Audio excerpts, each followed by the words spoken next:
Hello, everybody. My name is Justin, aka Stoic Man, and welcome to another episode of Stoic Reviews. Today we will be reviewing Monday Night Raw for October the 9th, 2017. Let's get it. So, there was actually a lot that happened during last night's episode of Raw. We're gonna jump right into it from the jump of the episode rather. We start off the show with Miz TV, and Miz is once again doing the Mizzies. That brings out just about everybody in this crew. We're talking the Miz Taraj, and shortly into the segment, the Bar, Sheamus and Cesaro also come out as they won Mizzies. If you saw the first segment when they did it, I believe last month or a couple months ago, it's almost copy and paste. This time, we end up with Roman Reigns coming out. He stands on the stage, and Miz is trying to goad him into coming into the ring and taking on the entire crew there because he assumes that he doesn't have the Shield. Only he does. Ambrose and Rollins come out. They make their way down to the ring. Huge pop from the crowd, and they go down there and they absolutely clean house. Miz tries to run away. It doesn't end well. Really strong segment. The crowd is definitely into them being all back together, and it's not the last we see of them from that night. Braun Strowman had a match with Matt Hardy. Not a bad match. And you had two fairly popular guys there. So the crowd was definitely going to be into it. And they were. Strowman gets the win because Braun fucking Strowman. But as he collects Matt Hardy and goes to lay waste to him, the Shield come out. This time, they have t-shirts. Small spoiler from earlier in the night from some of the audience was that they were already selling Shield shirts. Try saying that 5 times fast, I guess. Beforehand, so everybody was kind of hip to the game. But they came out, and Strowman tried to take it right to Reigns, but the Hounds of Justice collapsed right in on him. They took him out, cleared off the announce table, and boom! Big triple powerbomb right through the announce table. So unfortunately, the boys in the 3-piece suits don't have anything to sit their sodas on for the rest of the night. But it was a pretty cool fucking segment, a pretty cool spot there. And they played it over and over again throughout the night. That was going to be the big selling point for anyone that isn't normally a Raw watcher and you're flipping through channels. You're going to see that. You're going to be hooked. That was the intention. That was the hope there. Thought it was a great job. Thought it was a great spot. The crowd is definitely into them being over again. I wanted to point out, when Reigns first came out, before the rest of the Shield members did, when he first came out at that night, he got a pretty loud fucking pop. It was like the kind of pop that I think the company has been hoping for in regards to Roman Reigns. They've been eagerly anticipating getting that kind of response on a consistent basis. And maybe this will be the start of that. I will say, during their backstage segment, when each member got their time to speak, there were a couple of boos for them. So we'll see if this is going to be one of those, they like the Shield but not Roman. They like Roman as long as he's in the Shield, or because he's part of the Shield getting back together, he's finally going to get over that hump. I guess we'll see pretty soon. But I thought it was a great segment all around. The other big segment was dealing with Enzo Amore, who came out and he was highly critical of Kurt Angle giving Kalisto a title match. If any cruiserweight touched him that last week, he couldn't get a title shot. But then Angle comes out and reaffirms that in actuality, any cruiserweight who has signed, who had been signed to the cruiserweight division before Angle had made that decree, couldn't touch Kalisto. I mean, couldn't touch Enzo. Kalisto signed afterwards. So that made it alright for him to come down and hit the big Salida del Sol.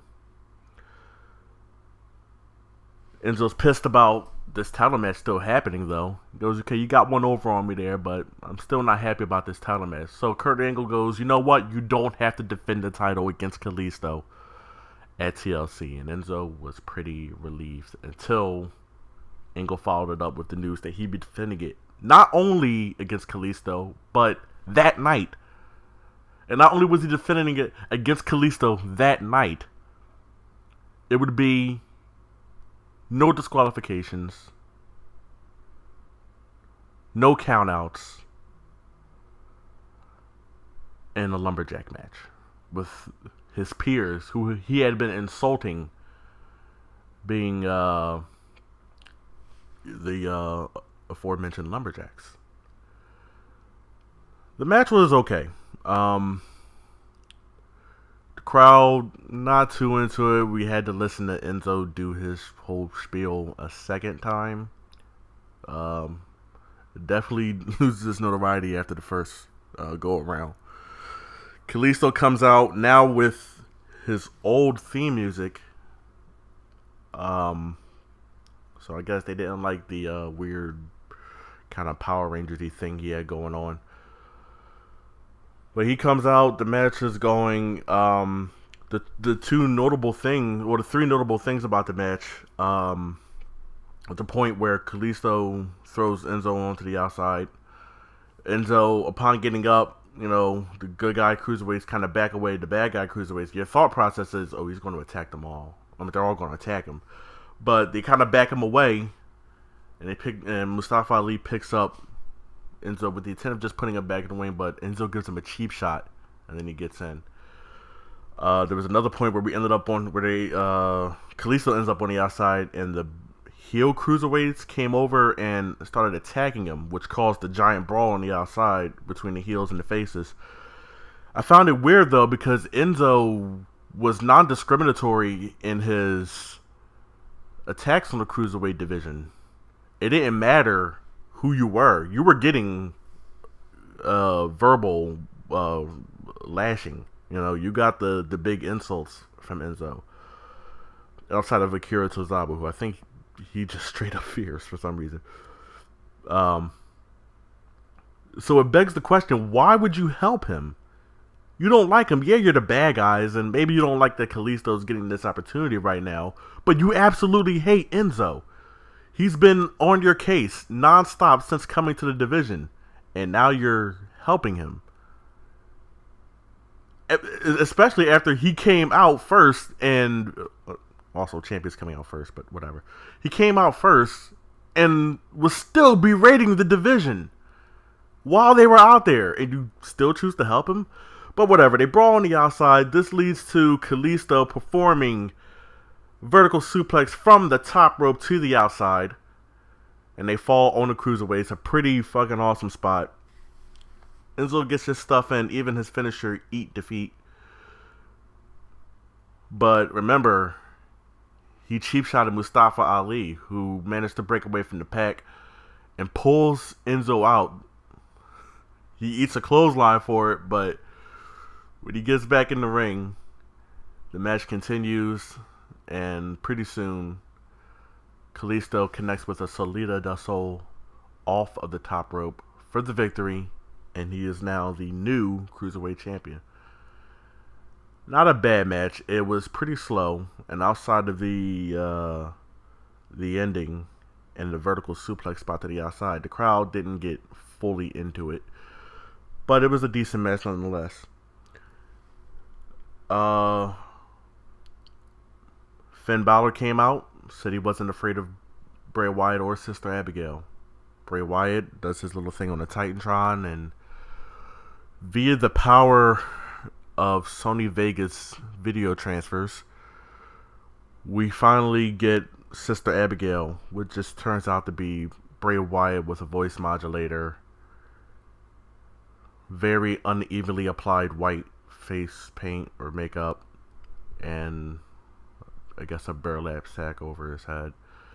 And Sister Abigail proceeds to say a bunch of nothingness while Finn Balor stands in the ring looking pensive, afraid, confused. I don't know what you want to call it. He just seemed kind of freaked out that Bray Wyatt put a burlap sack over his head and edited his voice.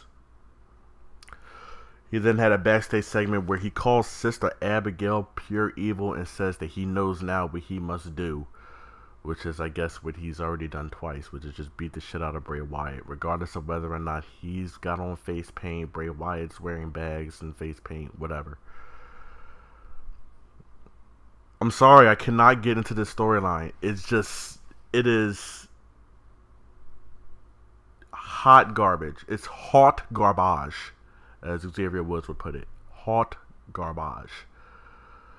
It is the drizzling shits. The only plus side is you keep having Finn come out every week and he's still getting these pops, which at the very least is telling me that people aren't ready to, turn on this yet. And from what I've heard, with arena reports, the crowd is somewhat into Bray Wyatt here, but for me, it's just not working. I'm sorry, it hurts my soul, honestly. I wasn't in favor of the storyline from the jump. It seemed like it was over after SummerSlam, and it continued, and then it seemed like it was over again at No Mercy, and it continued.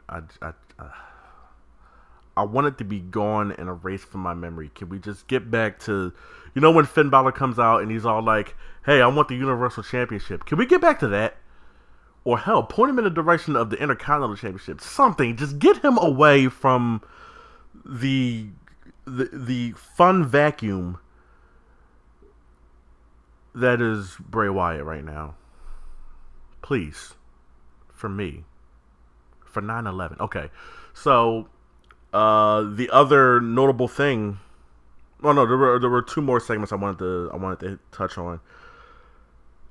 Mickie James came out and she got a pretty good pop from the crowd, including some guy who swore up and down that he just wanted to marry Mickie. He was so happy that she's back, even though she's been back since like earlier this year or last year, actually, because she came back NXT Toronto, but whatever.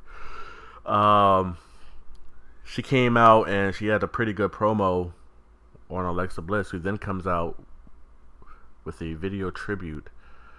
And that video tribute is like a old 1940s style video of Mickie James highlights, which was actually pretty funny. This somehow led to Mickie James calling Alexa Bliss biscuit butt, which I'm not really sure is an insult. And Alexa drops the belt. She gets in the ring. They get scrapping, and Mickie just absolutely thrashes her. Sends Alexa packing. Alexa, sorry, don't hurt me. Sends Alexa packing. Not a bad segment.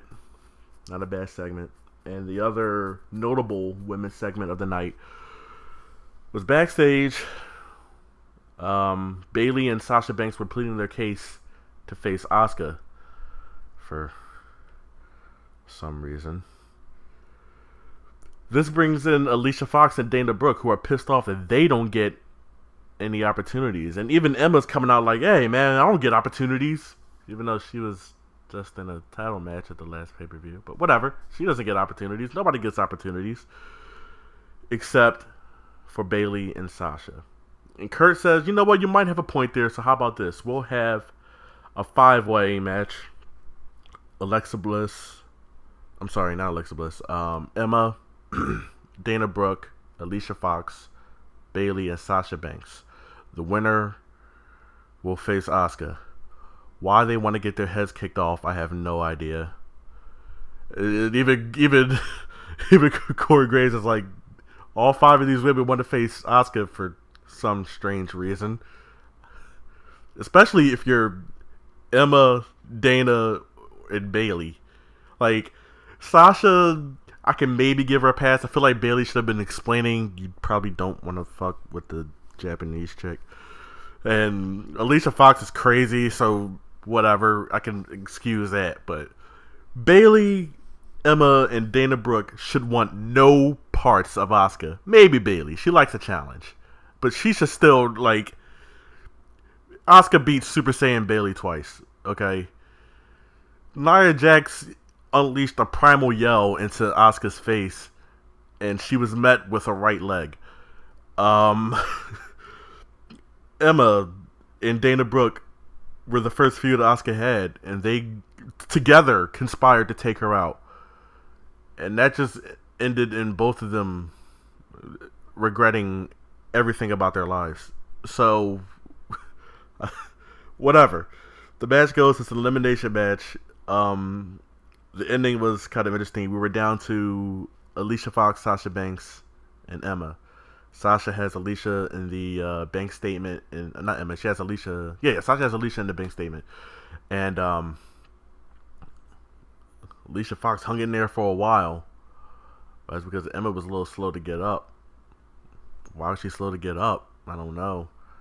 And what would that have to do with anything? You're about to find out. Because as soon as Alicia Fox taps, Emma comes in and does a nice like kind of like wraparound roll up kind of, and she gets Sasha for the 1-2-3. So Emma will be the first to take on Asuka, and that will be happening next Sunday at TLC. If anybody knows Emma's favorite flower, please hit me up, let me know, because I'm going to be arranging a funeral bouquet for her, because she is going to absolutely get fucking murdered. I don't know why anybody wants to go against Asuka. She's like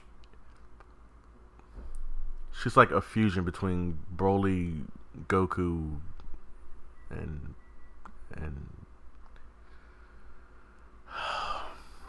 I guess Monster Ock from Spider-Man on the PlayStation. She's like that. Like just don't, please don't. But the last thing I'll touch on is we got a nice announcement that next week Roman Reigns will be taking on Braun Strowman in a steel cage match, and at TLC it's actually going to be The Miz, Sheamus and Cesaro, and Braun Strowman against the Shield, the Hounds of Justice, Roman Reigns, Dean Ambrose, and Seth Rollins. We got 2 good matches set up for the pay-per-view, probably a third if you include a rematch of some sort between Enzo and Kalisto. So it should be interesting. We'll see how this goes. But that's it for now. I'm going to say the highlight of the show, probably that vertical suplex from the top rope to the outside. There was other stuff on the show that I didn't cover, but that's because it wasn't really of any importance. We had a cruiserweight tag team match, and we had Elias Sampson, who I'm going to continue to call Elias Sampson because everybody deserves a last name, against Apollo Crews in a match that... Oh, and Jason Jordan went against one of the club members, Carl Anderson. There we go. Yeah, that's okay. But that's it. Let me know what you guys thought of last night's episode of Raw. Let me know if there was anything about this video in particular that you fucking adored, loved, hated, wish would die in a blazing fire that's probably going to come from North Korea. Yeah, that's it. You can go now. Bye-bye.